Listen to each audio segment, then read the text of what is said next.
Welcome sa sit9.com. In this video, itutuloy natin ating series on arithmetic sequence, no? And from the previous video ay pinag-aralan natin kung paano ba yung formula ng arithmetic sequence, which is t sub 1, no? T sub 1 is equal to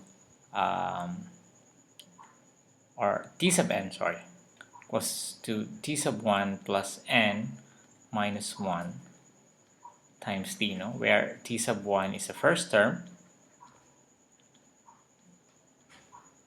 no? And then t sub n is the nth term. N is the number of terms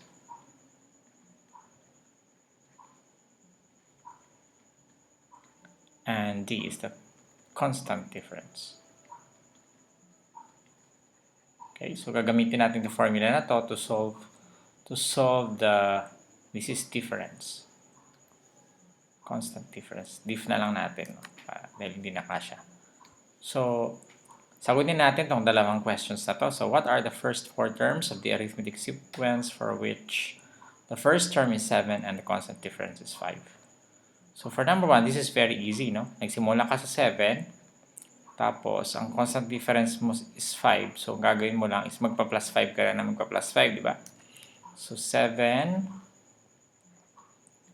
and then plus 5, the constant difference is 5.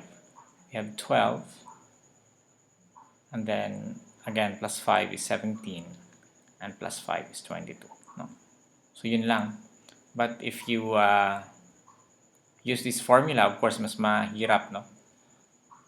Mas matrabaho, pero actually ito yan, ganito yan. So t sub 1 is 7, ang t sub 2 ay 7 plus 5, no? And then t sub 3 is 7 plus 2 times 5. And t sub 4 ay 7 plus 3 times 5. So, of course, makukuha mo rin itong mga terms na to sa taas, no? Ito rin yung mga terms na yon, no? But we just use the formula. So, 7, yung t sub 1 natin. Ang t sub 2 natin ay 12. So, this is our t sub 1, this is our t sub 2. Our t sub 3 is 7 plus 10, which is 17. This is our t sub 3. And this is our t sub 4, 7 plus 15, which is 22. This is our t sub 4. Ginamit lang natin yung formula dito, no? But of course, we can use it.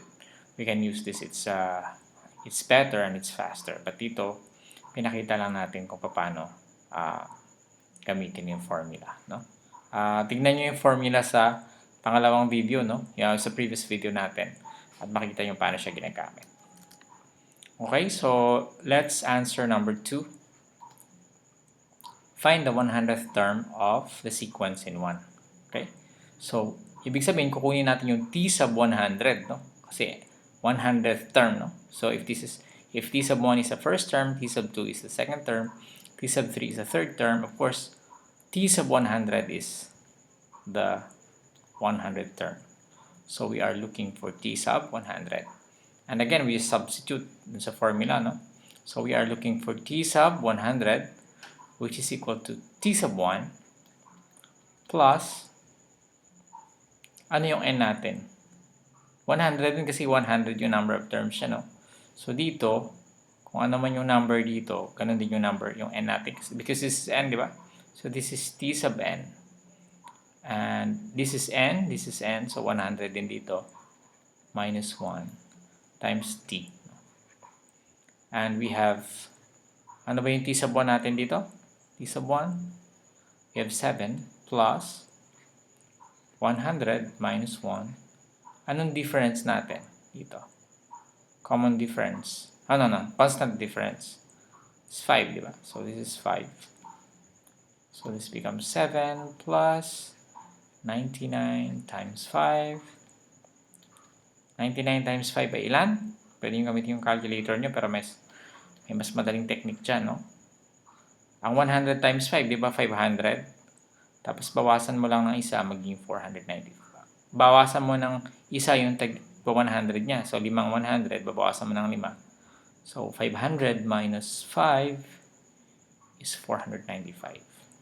495 plus 7 is 502. So t sub 100 equals 502, no? So I hope meron kayong natutunan dito, and this is how we use a formula for finding the nth term of an arithmetic sequence. And here we found the 100th term. And what's good about this formula is that you can substitute yung kahit ilan yung kukunin mo, kahit pang ilang term, no?